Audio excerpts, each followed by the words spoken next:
What's up, my comic comrades? Most of us are familiar with Batman Year One, Bruce's first year as the Caped Crusader. But recently, Chip Zdarsky decided to use the same approach for Batman's arch nemesis, the Joker, giving us the Joker Year One, a 3-issue storyline that explores the Joker's first year being the Joker. It all goes down in Batman issues 142 through 144, and it was pretty dang good. This is basically an expansion of Joker's origin and how he really came to prominence in Gotham City. So if you're interested in Batman or the Joker in any shape or form, and you haven't read this story, you need to sit tight and listen because things are about to get good. Alright, so let's jump into part 1 of the Joker Year 1 in Batman 142. The issue starts off in the future with a much older Batman doing an autopsy on one of Joker's victims. He then finds the red pill in this body and asks himself, what are you hiding from me this time? Decades of this. Clues and trails, none of which lead to my joy, your death. Because how can the devil die? He cracks open the red pill and says undissolved, but empty. So the clue is the pill itself, made of the same material as what he wore as the Red Hood when we first met. But why 2 masks? Not 3, not 1, 2. Years ago, I confirmed that the red mask inadvertently created triplets of the Joker. So what didn't he tell me all those years ago during that prison confession? So 2 things. 1, Batman in this future is yet again going after the Joker, and 2, you might be wondering, what do you mean the red mask inadvertently created triplets of the Joker? Well, let's pause and explain this briefly. Many moons ago, at the end of Geoff Johns' Justice League issue 50, he revealed that there's 3 Jokers and there's always been 3 Jokers. Then after this, he would give us the Epic 3 Jokers storyline, which we covered in its entirety right here on the channel. But the explanation of where they came from was never explained until Batman 135, when writer Chip Zdarsky decided to finally tell us how the hell we got 3 Jokers. Essentially, we find out in Batman 135 that Red Mask, aka Darwin Holiday, a multiverse jumping villain, inadvertently created the 3 Jokers. You see, Red Mask is from an unnamed reality, and he's basically a sane version of the Joker. He wants to be bad, but he's not completely gone upstairs, if you get what I'm saying. However, he's obsessed with becoming a supervillain and or the Joker. He even tells his girlfriend Crimson, soon I'll be changed into a man worthy of your love. So wanting to be just like the Joker, or the Joker himself, he uses a device saying, I've done this before, gone into his mind across universes, but now I can go back in time as well, to his violent origins, to when his mind broke and blossomed because of the Batman. Because of the man who's been missing from my life, I could finally experience what it's like to become a force of nature. Long story short, Red Mask goes to that moment Joker was created when he's crawling out of the Ace chemical plant, in hopes it would change him into the villain he wants to be. But it doesn't work, so he tries again with his machine, saying, I just want to be you, to break in the same way, hoping that something will trigger his brain to turn into the Joker. But yet again, it doesn't work. Instead, it creates multiple Jokers, 3 to be exact. So essentially, him messing with time, specifically the moment Joker became nuts with the effects of his machine, inadvertently created 3 Jokers at the same point in time. Red Mask then realizes this and tells his girlfriend Crimson he wasn't meant to become the Joker, he was meant to create them. So what did we learn from this? Don't mess with time travel and experimental machinery because you could create Jokers. Now that was a bit of a detour, but I think it was important since we are talking about Joker's origin and his first year. So hopefully that answers some lingering questions about the 3 Jokers. But if you want to get the full big picture of it, read Batman 135 and the whole Red Mask arc. In any case, back to Batman 142, we are then taken to the Joker's perspective of falling into the vat of acid as he looks at Batman in the vat saying, you're not afraid, you don't feel pain. Is that what's so funny? Stop laughing, please. Just be fine. You've lived with pain and fear for so long and now you're free. And no one can take that freedom away from you. No one.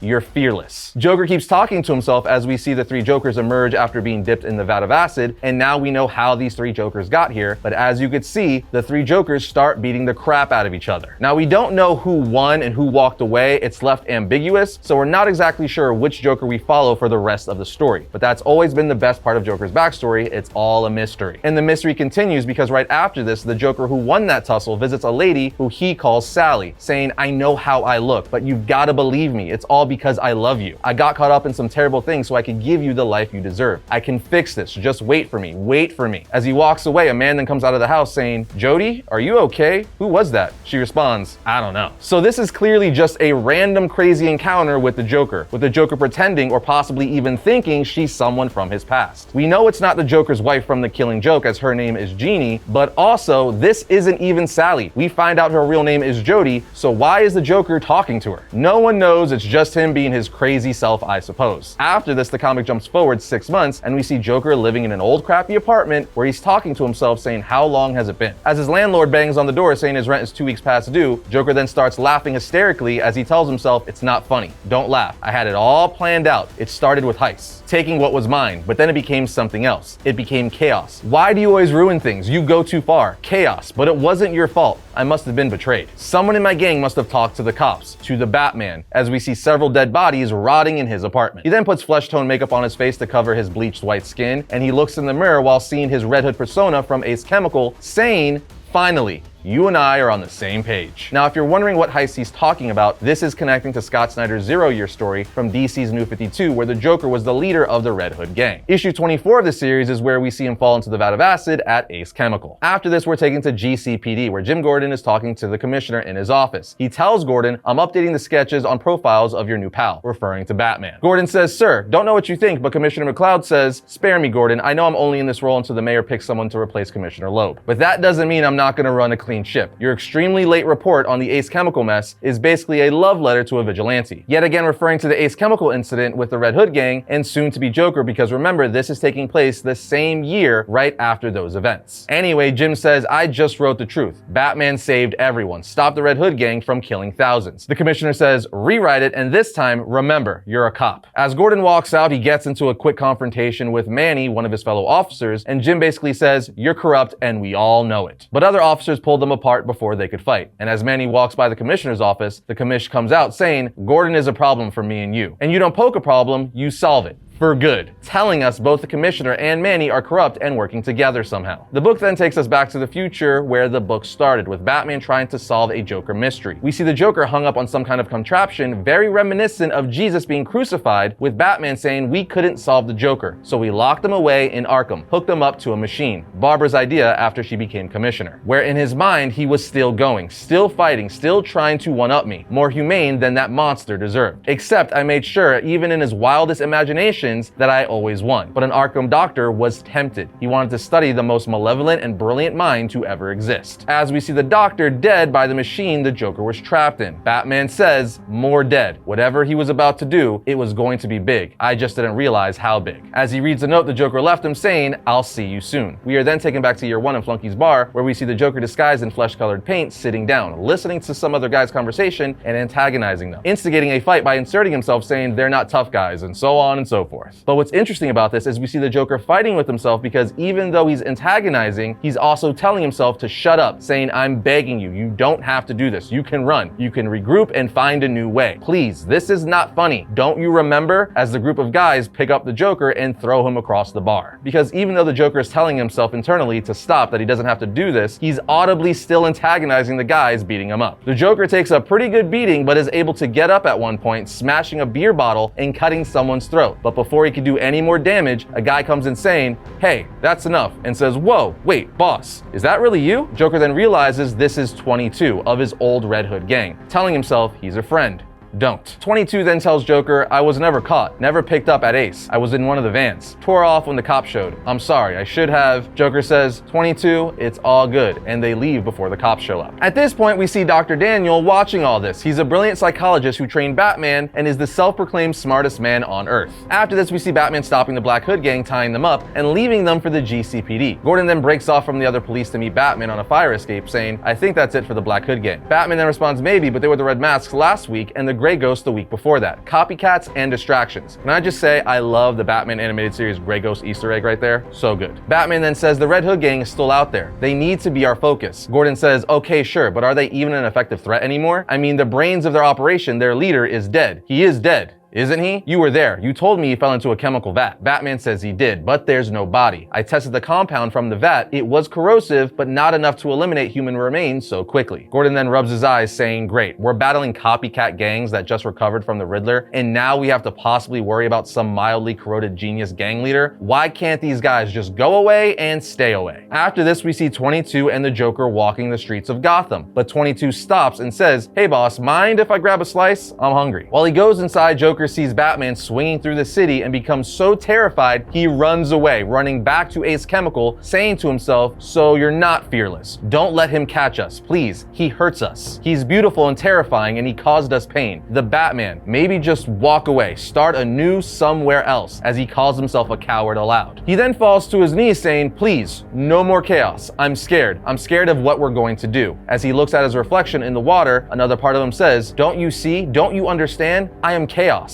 as he starts laughing. So clearly his mind is already broken and he's fighting with himself. One side saying to restart, go away, I'm scared of Batman. The other saying, no, no, no, I am chaos. But at this point, Dr. Daniel shows up saying chaos that fears isn't really chaos at all. I've been following you for months and I'm impressed. I don't impress easily. The Joker then grabs him by the neck saying, who are you? He tells him, I'm the man who could teach you how to harness your mind, to never feel fear again, to be the greatest force this world has ever known. The Joker says, and what exactly makes you qualified? As he pushes him to the ground, the man just looks up saying, because I'm the smartest man in the world and I trained Batman. The issue then ends with us finding out what Joker crime Batman is trying to solve in the future. As we learn, the world has been turned into a nightmare of darkness and Batman is all alone as everyone's infected with an audible virus spread by laughter. And now the world is the Joker, as we see everyone has been infected with a virus that makes them look like the Joker in this future. But that brings Batman 142 to an end, so let's jump into Batman 143. First, we've been working with this awesome new website building feature from today's sponsor, Hostinger, that you guys need to check out, especially if you've ever wanted to create a website but have no web mastery skills, because Hostinger's easy website creation experience with their AI website builder can set you up with very little effort. Just head to hostinger.com/variant. You'll see they have several plans to choose from, but we recommend the business plan because it has all the AI tools you need to get your site up and running. The price is still super affordable, and if you use code VARIANT, you'll get an extra 10% off. But to give you a quick example, we'll jump on here and select the first time creating a website option. Then we'll do an online store because we like to share the comic love. And the best part is Hostinger doesn't take a cut of your sales. Anyway, I'll use Hostinger's website builder to let their AI do all the heavy lifting. Then we answer 3 questions to generate a fully professional website with copy and images. And bingo, the layout is there in the time it takes me to read the latest Batman issue. Then we can customize it with a drag and drop editor and access their AI features to spice it up. Personally, we love the AI logo maker and the AI heat map, but the cherry on top is that all this costs less than $3 a month and includes a free domain. So kick procrastination to the curb, get your online business started, or take your art or blog online today. All you have to do is head to hostinger.com/variant and use promo code VARIANT to get an exclusive 10% discount on all yearly plans, which is a killer deal. Just use the link in the description below. Okay, jumping back into the story, issue 143 picks up in the future yet again with Batman saying it's spread through laughter. From what I can tell, everyone's infected with this virus already. It just lies dormant until the auditory signal triggers the physical changes. I've managed to design earphones that can filter out the decimal range, but too late. Gotham is lost. I'm so tired, but I can't rest. Not while he's out there beating me with his callous clues. I only have a few more vials of my sedative. Can't afford to lose any more until I get where he started.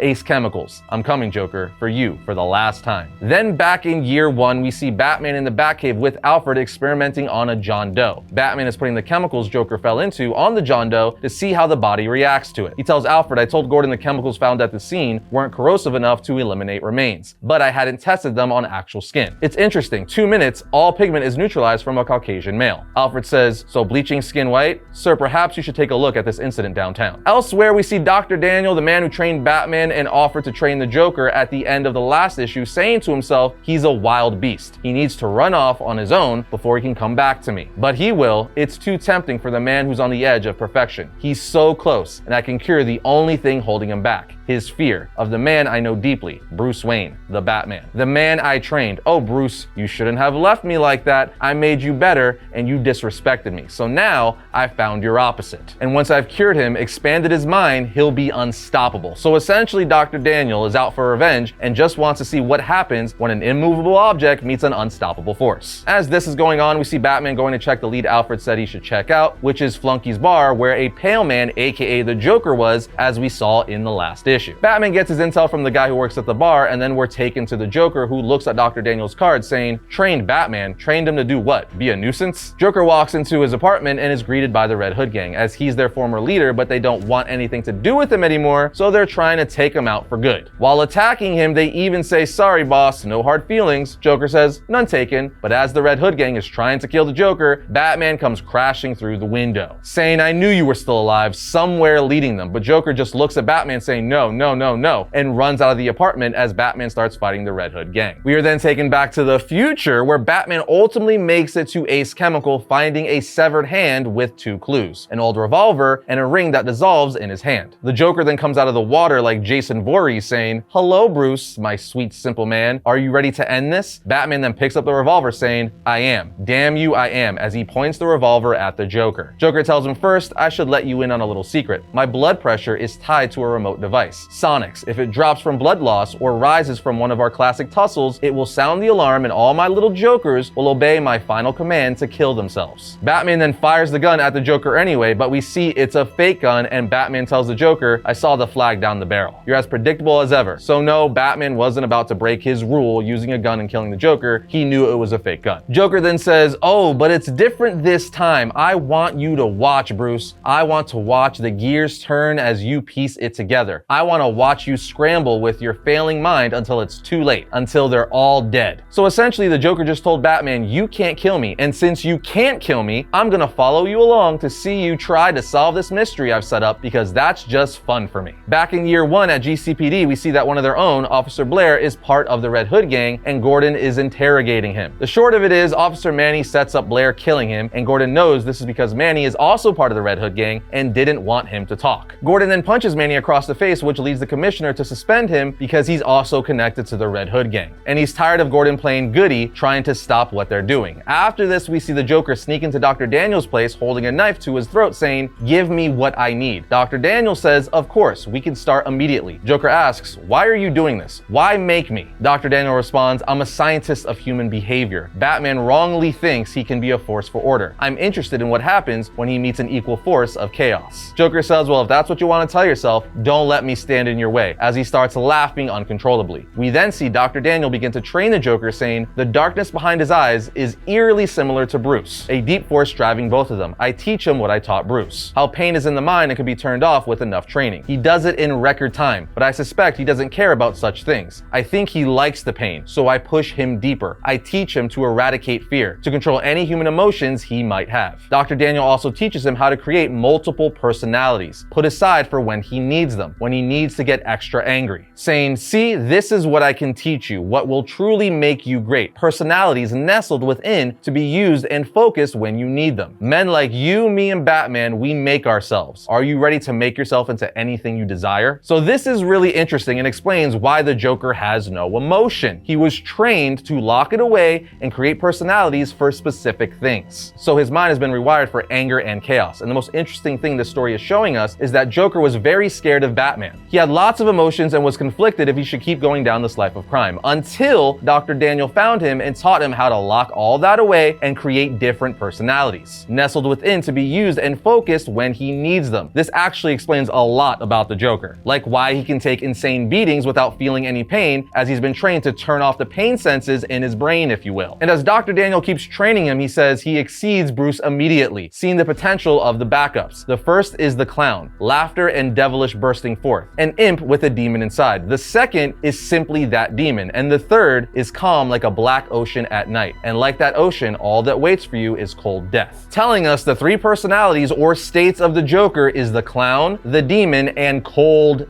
death, which is pretty terrifying. Towards the end of the training, Dr. Daniel even looks at the Joker saying, for the first time in my life, I'm finally awestruck, as he's exceeded all expectations. After this, we see Jim get into his car where Batman's waiting in the back seat to basically have a conversation with him. Batman essentially says, we can't let the corrupt police get away with this. They can't escape justice. We will smoke them out. Gordon asks, and how do you expect to do that? With Batman saying, we'll give them a target they can't resist. The book then takes us to the future yet again, where Joker is following Batman to GCPD, loving every minute of Batman trying to figure out how to reverse what he's done. But when Batman gets inside, to his shock, he finds Selina, aka Catwoman. She then puts a whip around his neck and he says, Selina, it's me. But she can't hear him because she's figured out she has to keep her ears plugged to not turn into a Joker zombie. Batman then signs to her, it's me, I'm good. As we see a tear fall down her face, she says, Bruce, with the two of them starting to kiss. She then tells him, I couldn't find you. This seemed like the best place to keep them safe. Batman looks in one of the cells as he says, oh my God, it's my family. As we see several members of the Bat family Jokerized, being kept safe there by Selina. She tells Batman, I couldn't let them stay out there, but Joker sneaks up behind her, taking her earplug out, infecting her with the virus as he says, ha ha, a lover's quarrel is nothing, Bruce. How about a family feud? As he opens the cell door, releasing the Bat family. Then we go back to Dr. Daniel and the Joker from year 1. Dr. Daniel says, Bruce's mind was brilliant, but it was his heart that was broken. I thought this man could be his equal, his counter, but is there a step beyond madness? A place where someone doesn't come back? Joker then tells Daniel, you know what's funny? That I was ever scared of anything. Daniel says, you were only afraid of him. You associated him with trauma. Joker then goes into the kitchen and grabs a knife, saying, "But you helped him, and now you helped me. I guess Batman is like a brother to me now. And how could I be afraid of my big brother? I suppose that makes you our father," which is funny because I really hated my father. As he starts attacking Daniel with a knife, Daniel says to himself he's fast, too fast. Was he always this fast? I'm the smartest man alive. For the briefest of moments, I think to myself, have I been tricked? Was this madman greater than I anticipated, finding fear in order to take knowledge from me? Did he see me coming and put on a show? All I can do in my final moments is just take solace in his chaotic performance, and the knowledge that ultimately my goal has been achieved. He's coming for you, Bruce, and he's perfect. So this is yet another cool revelation. Is the Joker this good at being the Joker because of the training from Dr. Daniel, or was it all a ruse to gain knowledge from Dr. Daniel? So while simultaneously confirming how the Joker fully became who he was, they're also adding doubts if that really is how he became the Clown Prince of Crime. Or was he always like this, he just tricked Dr. Daniel for specific pieces of knowledge. But like the book says, one thing is for sure, the Joker is perfect, and now he's coming for Batman. But just like that, we jump into issue 144, the finale of this story. The beginning of the issue starts off with the Bat family going after Batman in the future as they were just released from their cell by the Joker. Batman tells himself, "My family, the most dangerous collection of people in the world, and I'm so damn old. But the Joker virus makes them lesser, like animals, so I unload every smoke bomb from my belt and give them something to chase. Selina was keeping them safe here. I feel terrible sending them back out into the dark, violent world. They could hurt people or worse. But I need to get to the bottom of Joker's clues in order to end this." We are then taken back to year 1 in Wayne Manor, where we see Bruce has thrown a party as bait for the Red Hood gang. But Gordon calls him, thinking he's talking to Batman, not Bruce, unaware they're one in the same, saying Manny is on the move, not to you though. He just pulled off a big narcotics bust and is back at the precinct doing a victory lap. Batman asks, "You certain he's a Red Hood?" Gordon says, "He murdered a fellow member before they could rat Manny out. So yeah, he's one of them. I'm just gonna head in and keep an eye on him." When Gordon goes in, we see a clown telling one of the officers about an incident he just had at a rich kid's birthday party. Gordon walks by thinking nothing about it, but we know this is the Joker in disguise. So the Joker was disguised as a clown, even though he's always disguised as a clown, brilliantly hiding in plain sight. Gordon goes to catch Manny, who's stealing narcotics they're supposed to be putting in the evidence lockup, but Gordon gets ambushed and shot by one of the Red Hood members. And the whole precinct gets taken over by the Red Hood. They even hit the Joker across the face, unaware who he is. Meanwhile, the commissioner opens up his drawer to a letter that says, "I know everything, signed Batman." All the while, Red Hood members meet up with Manny in the evidence room. Chaos is basically breaking loose in the precinct. Manny and the commissioner and the other Red Hood members throw all the loot they can into a van waiting for them, but the commissioner says to Manny, he knows. Batman knows. As we realize the commissioner is the new leader of the Red Hood gang. The Joker, who's still on the floor inside the precinct, releases balloons that are actually bombs that go off inside. All while Jim Gordon is trying to stop the commissioner, Manny, and the rest of the Red Hood gang from stealing all the drugs. Joker then gets up and apparently has made it to the armory, as he now has an AK-47 and starts unloading on all of the Red Hood members, even throwing grenades at them. Because remember, he was their original leader and they betrayed him and left him for dead. We are then taken back to the future, where Batman finally figures out how to stop this madness, finding the final clue, the German toy known